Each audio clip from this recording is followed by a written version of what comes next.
We have two very long Bible verses tonight. The first reading is from the Gospel according to Mark. And when you stand praying, forgive anyone against whom you have a grievance, so your loving God in heaven may in turn forgive you your faults. Second reading from the letter of St. Paul to the Ephesians.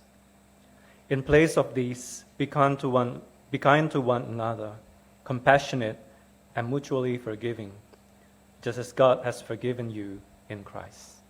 These are the words of the Lord.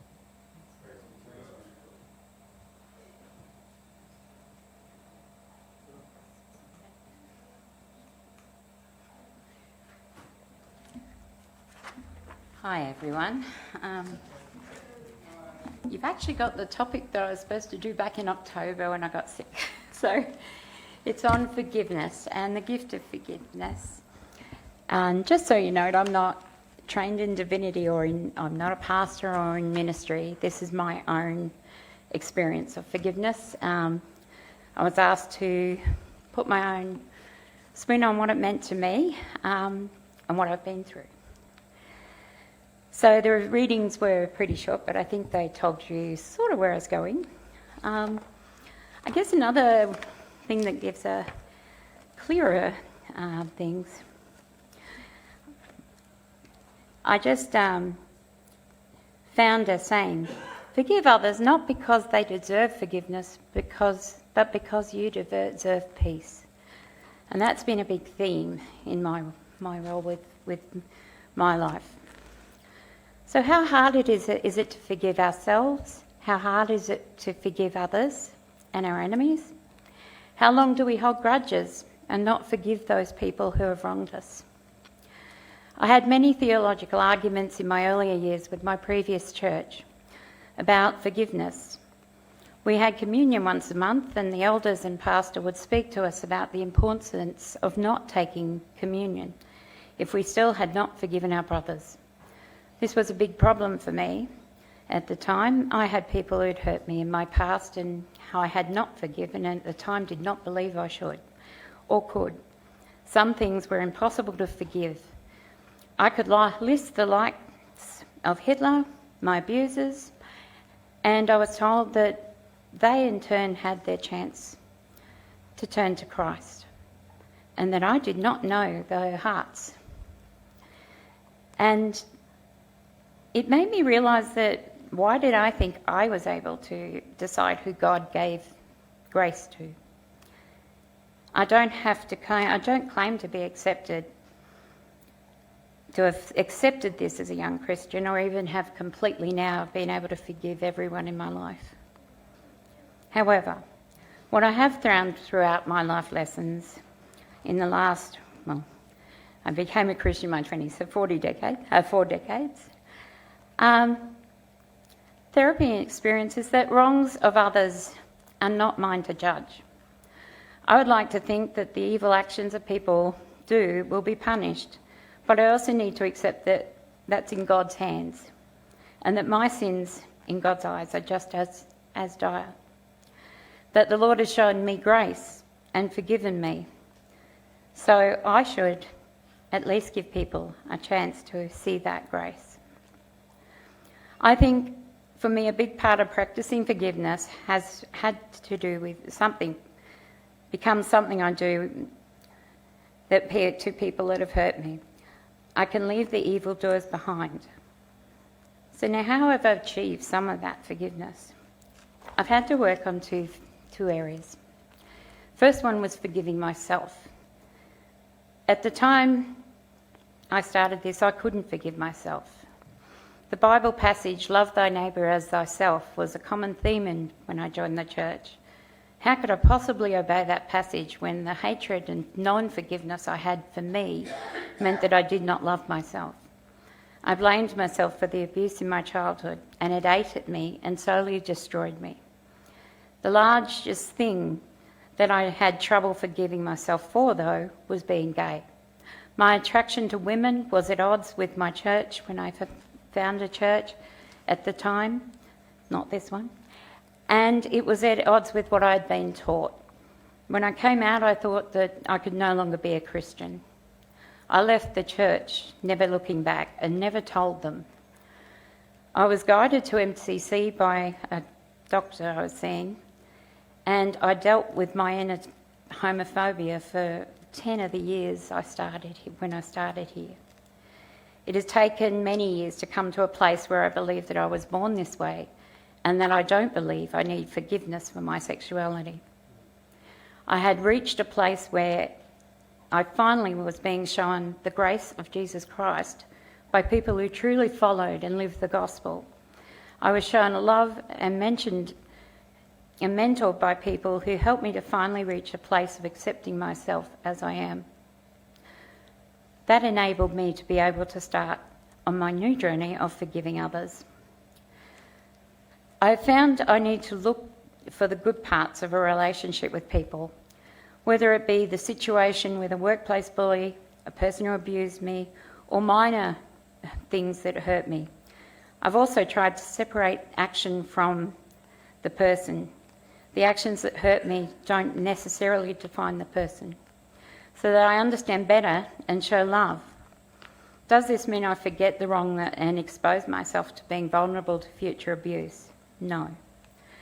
I find that the way to forgiveness of others is mostly a process for me in those cases of love. I spent many years in therapy lying on a couch analysing why I was continually falling victim to abuse, why I was suicidal, why life was not worth pursuing. I was bitter for more of my early teens to mid-20s. I had worked with animals. I wanted nothing to do with people of any sort. My parents and my inner sanctum of grandparents were all that saw me. Once that kept me safe for quite some time, but I turned 22 and a big experience in my life turned everything on its head. And all of a sudden, I came to need people. And it was a very hard process. I ended up joining a church, and this was a turning point in my life. I came to love people and valued spending time with them. It was a fundamentalist church, the Westminster Presbyterian Church. They saved my life. I grew up a Christian and craved God in my life. I didn't have a church until I was 25. Here I was taught about the Bible and that the Bible was literal, that every word was true in today's world. Once I let go, I guess this teaching was also what brought me my hardest person to forgive, myself. For my parents had brought me up a Christian, taught me the Bible, but never talked about my sexuality and didn't have any problem with my sexuality. So it took a lot of work to get past it. Once I let go of the guilt and shame that accompanies that inner turmoil, I've been able to look at the areas that were holding me back and causing me grief. I identified the main issues left causing me grief were stemming from unforgiveness of my past. I was holding on to hurt and anger. The only person that was suffering from these was me. The people who had hurt me had moved on with their lives a long time ago, and I remained a victim, holding on to horrible memories and feelings. Then years ago, MCC invited Dr. Wendell Roseveare to come to talk to us about his ministry of love to perpetrators in prison. He talked about the need to separate the action from the person. I guess a way I've heard this termed is hate the sin, not the sinner. He called on people to forgive these people and to send a message of love. He believes that in showing love and forgiveness to perpetrators of abuse, that we help to show the person that they are worthy and loved, and that this in turn often ensures that when they leave prison that they'll be able to reintegrate into society. Love is a common theme with Wendell. I'd also been reading about Corrie ten Boom at the time and was in awe of her ability to forgive the Nazi soldiers who had imprisoned her and her sister in concentration camps. She nursed some of them back to health after being released and did not discriminate. They had been responsible for the deaths of her family and millions of Jewish people, and yet she still saw their humanity and forgave them. And she did this with God, with praying to Jesus as she did it. I'll just read you a quote there. After surviving the Ravensbrück concentration camp where her sister died, Corrie ten Boom, a Dutch Christian who hid Jews, was called to forgive her Nazi captors. The defining moment came in 1947 when a former brutal guard asked her for forgiveness. She chose to shake his hand and experienced a supernatural release of love and forgiveness. Corrie spent the next 3 decades travelling and teaching of God's love and about forgiveness. She called herself a tramp for the Lord. Corrie ten Boom often shared that forgiveness is setting the prisoner free, only to find out that the prisoner was me. I've also realised that I was living as a victim for many years. My inability to forgive my abuse from the past left me in a role of the victim, suffering daily, unable to move forward. I've now forgiven most of those people in my heart. I've had such a profound sense of relief since. I've also found that my ability to forgive them has enabled me to forgive smaller issues and things that have hurt me along the way. My life has been enriched, and I feel free from a lot of terrible emotions and feelings that I used to have. I find a kind of peace that has come over me. I now manage to stay connected to people, and I realise just how much I am forgiven in Jesus' name. Grace is amazing, as the book Philip Yancey discusses is. So what is my advice? I don't claim to tell anybody that it's easy to forgive. It's taken me more than 40 years, and I don't know that I could ever forgive everything, but I'm doing my best. I'm still working on this every day with situations that arise in current life. It has meant that I shorten the period of hurt. I'm also more open about letting people know when I have been hurt and resolving the issue. Sometimes this has helped me to see that this was never their intention and that my friendships have grown stronger.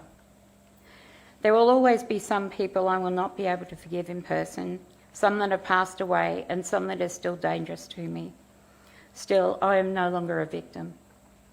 I'll end with a quote from Corrie, who said, "You can never learn that Christ is all you need until Christ is all you have. Forgiveness is not free. It has a price and it can be expensive. Jesus paid the price of his life for love of you and me. Let's ask him to give us the ability to forgive people who have hurt us and perhaps continue to hurt us. This is a miracle that he, Jesus, is willing to perform in our lives. Forgive yourself and forgive others." Thank you.